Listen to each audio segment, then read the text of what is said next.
Hello, everybody. Welcome back to the Promoted channel. Thank you for joining me today. This is going to be part 2 of the 4-part series I mentioned in the previous video, where today we are going to talk about the most in-demand and least in-demand, or declining demand, I guess is a better way to phrase this, jobs out there. Again, this is targeted towards people who are either A, in these decreasing demand roles and are maybe looking for something to pivot into, or A, early mid-career professional who doesn't quite know where to go or a little bit stagnant in their career and are looking for that next step, or again, for that first step and are wondering what to go into. Now, the interesting thing that I'm going to kind of plant the seed for is when we're talking about the top 5 most in demand, is there is one of them that is incredibly in demand now that I want to give my opinion on because I think it's going to change and I don't think people should go into it. So, if you like this video, hit the like button, subscribe to the channel, hit the notification bell, and without further ado, let's get into the data here. So we will start with the most in-demand jobs. And I don't know if this is going to be shocking or not, but the most in-demand job right now is going to be data scientists and analysts. And for me, this is not shocking. My background is in technology, and when you look at the way the cloud computing has been going, AI, automation, these sorts of things, in order for AI to be effective, either in a general sense of something like ChatGPT or training and adopting to your internal organization, it needs data. So the more data points we can analyze, the more that we can interpret this data, visualize this data, provide it either provide it to the key stakeholders within our organizations or our customers and clients, or again, to our AI and software that's automating and taking over job functions. It needs data. And LinkedIn actually did a survey here over the amount of positions within this realm. And in the last 10 years, the position demand for data analysts and scientists has increased 650% in the last decade. And it is showing no sign of stopping.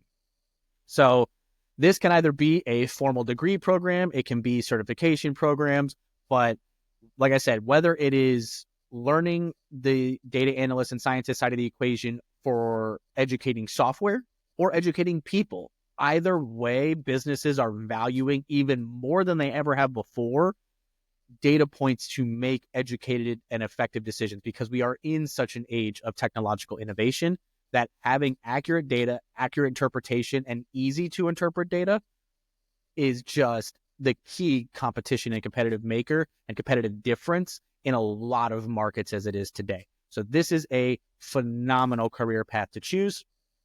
And this is agnostic of industry because every industry needs data. So it does not matter what industry you are choosing, falling into this realm is going to be effective. I actually think what's really going to happen, this is my personal prediction, is that there's going to be a lot more data scientists and analyst consulting firms, or at least consulting divisions growing as well. So it's not just going to be internal hires that are going to be happening in this realm, but I think you're going to have conglomerates that are going to be the leading data experts, and they're going to be the consultants. So think of, in the modern age today, you have your McKinsey and PwC and EY and these sorts of kind of large conglomerates that are overall industry agnostic business consultants. I think that's what's going to happen for the data scientists and analysts, is that this is going to happen, and these consulting agencies are going to be hired and brought in to perform data analysis, train AI, or whatever it might be to augment or replace workforce and make things overall more efficient. Second most in demand actually is from my previous video, which is going to be cybersecurity specialists within the IT realm. So yes, IT was one of the least laid off roles. So it was one of the safest sectors and industries to go into. But cybersecurity specifically is twofold. Not only does it fall in that least laid off category, but it also has significant demand. And it is actually growing by an anticipated 35% in overall positions from 2021 to 2031. So this has already kept track for the last 3 years since this prediction was made.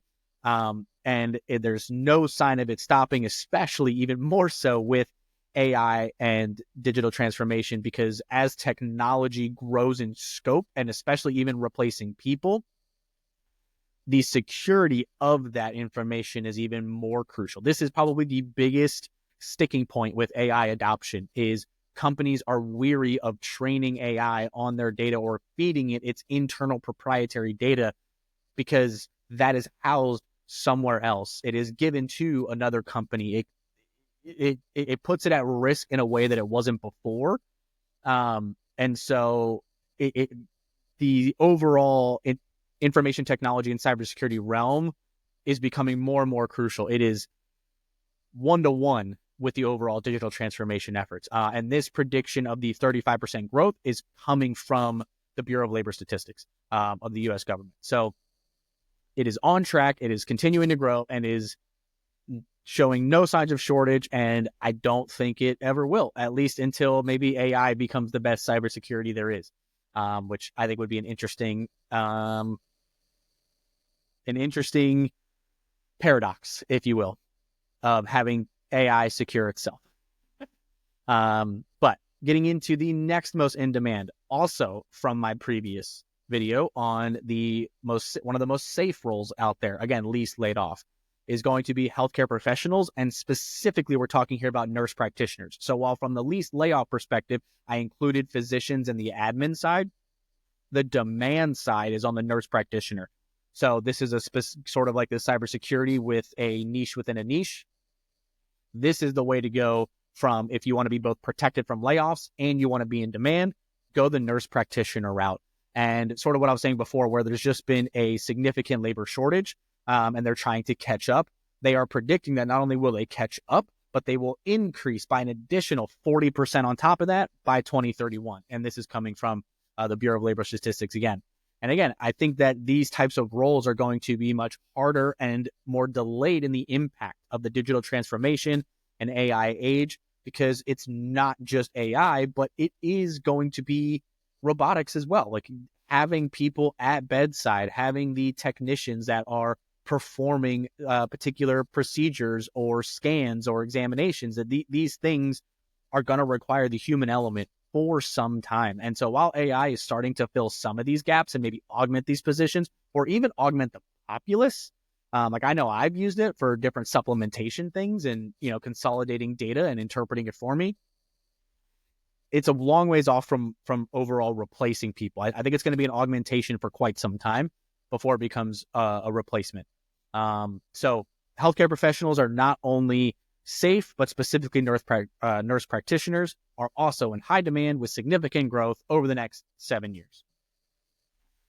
And the fourth position that I want to cover here for most in demand are going to be software developers and engineers. And some people lump this into that IT category I mentioned from layoffs, and some people don't. This is kind of a never-ending battle, so whether or not software development and programming falls under the information technology umbrella. I think more and more it is falling under that umbrella.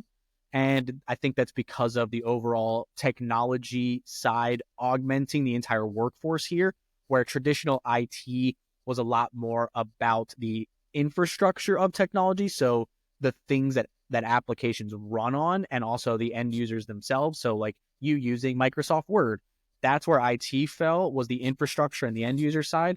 And then developers created the applications that ran on that infrastructure. I think as AI, cloud computing, and these sorts of different components have really augmented and taken over some of these roles from both sides of the equation in the development and IT side, I think that they are merging together and even more generalist concepts are occurring. As someone who has an IT technology background, if you are interested in this career path, being more generalist in IT infrastructure and software development is going to be key for your sustainable future.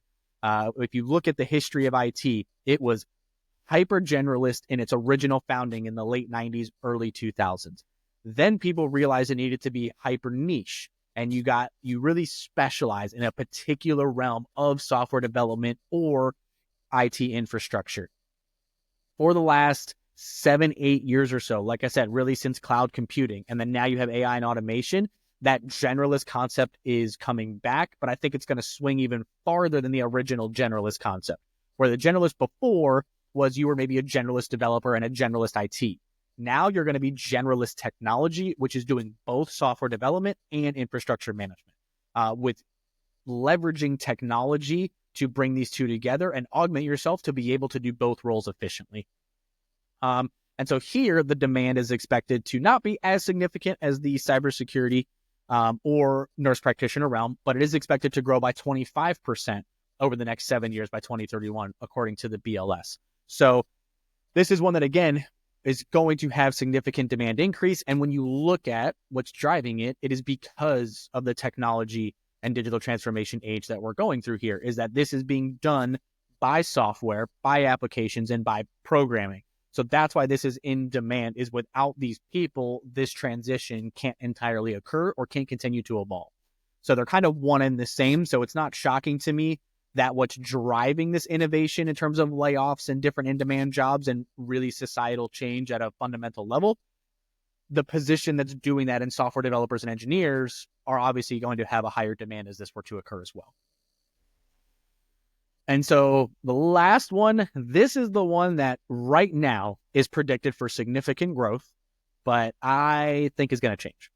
And this is going to be the category of green energy workers. So wind turbine technicians, solar panel technicians, these sorts of people. And the reason I'm not sold on this is I think that this is part of the demand. If you look at where the funding is coming from, is government related. I am not sure that that government funding is going to continue significantly for the long term, especially when you have competing technological innovation in the green realm along the lines of nuclear and carbon capture and zero emission oil and gas scenarios like natural gas. And so I think that there's just going to be a competing interest here that when you look at the efficiency of wind and solar, that I think that their demand is going to go down. I think that that demand would transition into the other green energy side. So maybe the category itself is still accurate that the demand of green energy is high. But right now, what's specifically being called out is wind and solar. I think that's the decrease that's going to occur. And I think it's going to transition into much more of a nuclear technology type innovation. Things are, like I said, mentioned carbon capture or more efficient processes for extraction, and even the oil and gas sector as well. So again, this is my personal prediction when looking at the overall political landscape, where that funding is coming from, and this is purely a personal prediction. So if you are looking to go into that wind turbine technician and solar technician route or those career paths, know that it might get overturned for different green energy that is more powerful, cleaner, and being discussed more for adoption and competition. So if you are very passionate about green energy, maybe just be prepared to pivot which energy you are supporting. That would be maybe my best advice here, assuming I'm correct. If this is your passion and where you want to go, I don't think the green energy demand itself is going to decrease. I just don't know that wind and solar are going to be the ones to retain their high demand. So summing up there, top 5 most in-demand roles. We got data scientists and analysts, cybersecurity specialists, healthcare professionals, software developers and engineers, and then green energy technicians and engineers. And ones that are kind of doubly good because they are not only in high demand, but also fall in that low layoff category are going to be cybersecurity professionals and healthcare professionals. So those two are, and specifically with the healthcare professionals, I should mention the only one that is in both categories of safe from layoff and in high demand is nurse practitioners. So if you're really looking for solid pseudo future-proof careers, those would be the two that I would recommend by far amongst the others. Now diving into the flip side, what is going to be declining in demand? And these are going to sound very antiquated, so probably not very shocking, but I'm going to lump these into more broader skill sets of people who may not be in this role, but the role might be heavily leveraging these skills and what we can do from there. So first one is going to be people that are in the word processor and typists. So this might be copywriters, note takers, assistants, these sorts of things. So people that are falling in this category are heavily leveraging this skill. I'm mostly referring to the assistants here, and specifically administrative assistants, less executive assistant.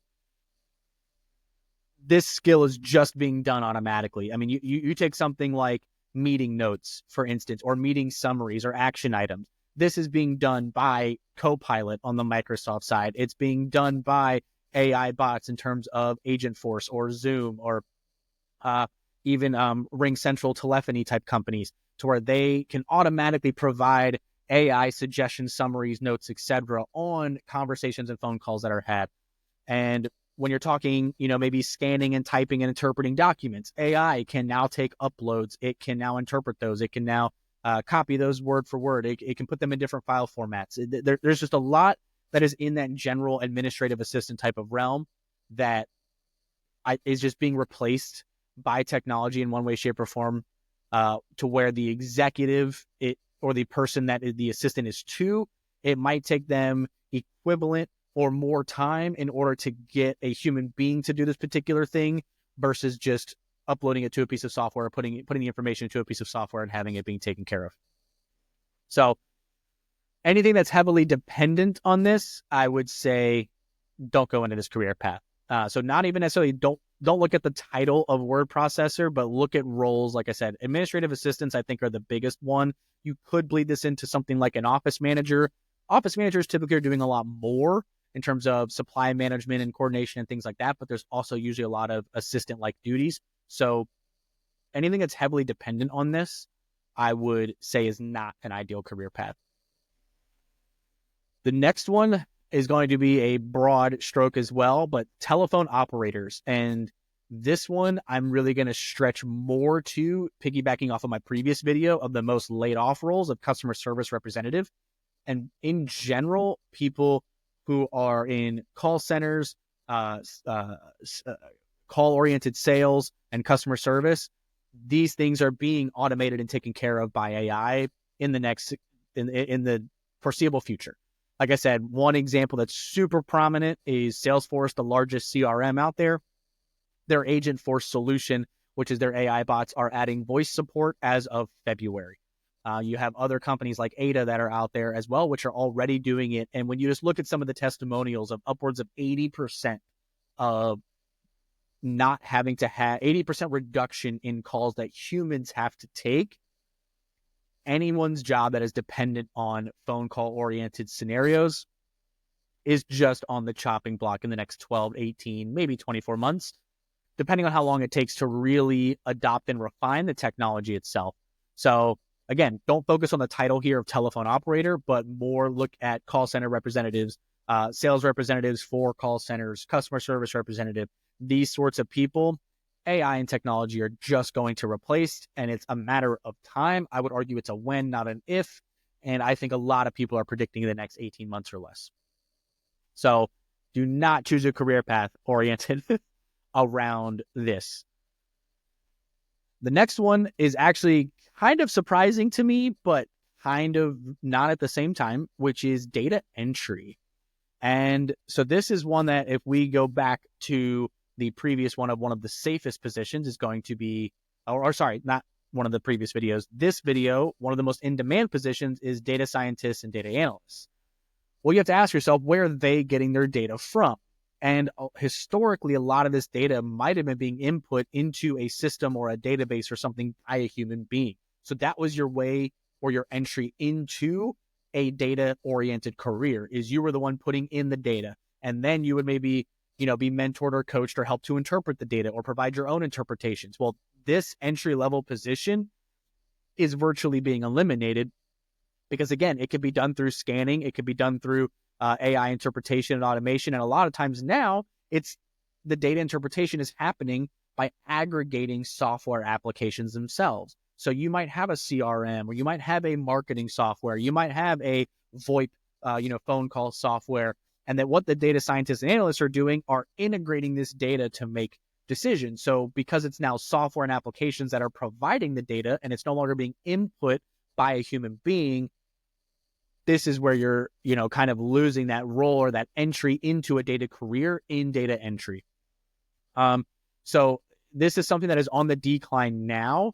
And again, I think just with the AI and automation, that this is not a career path to choose in terms of this is not how you get into a data-oriented career. I think you will need to jump to data scientist, data analyst, again, through education, whether that be a certification or a degree or something within that realm.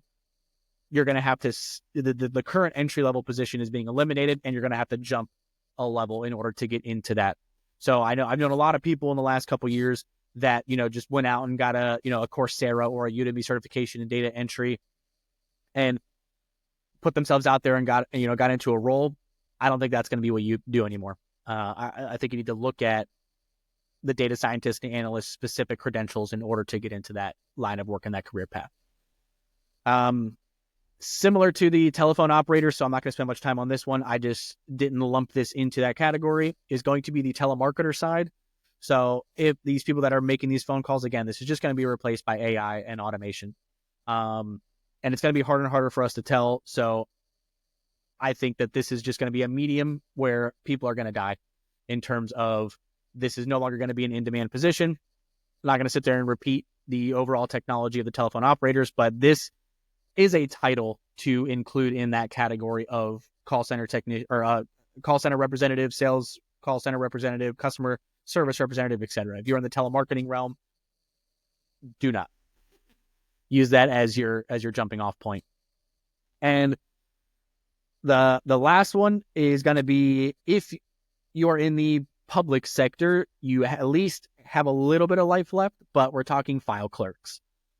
So physical file cabinets are just going away. I mean, even for things like highly regulated sectors, healthcare, law, legal, automotive, these sorts of things that traditionally had to have your physical records forever, a lot of it's just being stored digitally now, and regulation is accounting for that. And so while the technology to replace file clerks has been around a significant amount of time, when you look at things like Dropbox or Google Drive or OneDrive, whatever it might be, as well as then just other things, you're talking your Evernotes and stuff like that as well. The regulation hasn't supported it. And so that has always been kind of that last dying breath of the file clerk realm. I think most private companies, I don't know, or word for a private organization that had anybody specifically in this realm, this is starting to die now, even for the public sector and those highly regulated sectors as well, because the physical file is no longer needed, or if it's needed, it's not necessarily needing to be in a clerk. That I see a lot of companies just shipping it off to a data warehouse scenario. So somewhere like an Iron Mountain or a service like that, where it's just, hey, we just need to have it as a fail safe, but we have all of our records digitally. So it's only if an audit goes super, super, super deep and in depth, do we need to have those physical files. So again, this one was not entirely interesting, but you can really see if you watch the previous video, which I will link below, about the most laid off versus least laid off, where a lot of that was being driven by technology. It is not ironic that the most in-demand roles are actually the roles behind the scenes driving the technology advantage when you're talking about the data scientists and analysts, cybersecurity professionals, and software developers and engineers. And then your least in demand are the things that are just simply being replaced as well, which differ from the most laid off, because there is a difference here, right? Layoffs means it's currently highly employed and are now being significantly reduced, where in demand is just who are we no longer looking for. So it's two different problems that are being solved, but both of those categories are really being affected by this digital transformation. And as I said in the previous video, I think if you are in white collar jobs in general, it does not matter what it is.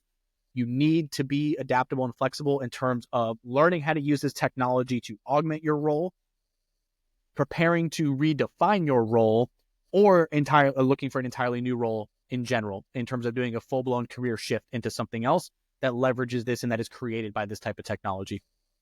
So not a whole lot of, key takeaways here other than embrace the technology, never stop learning,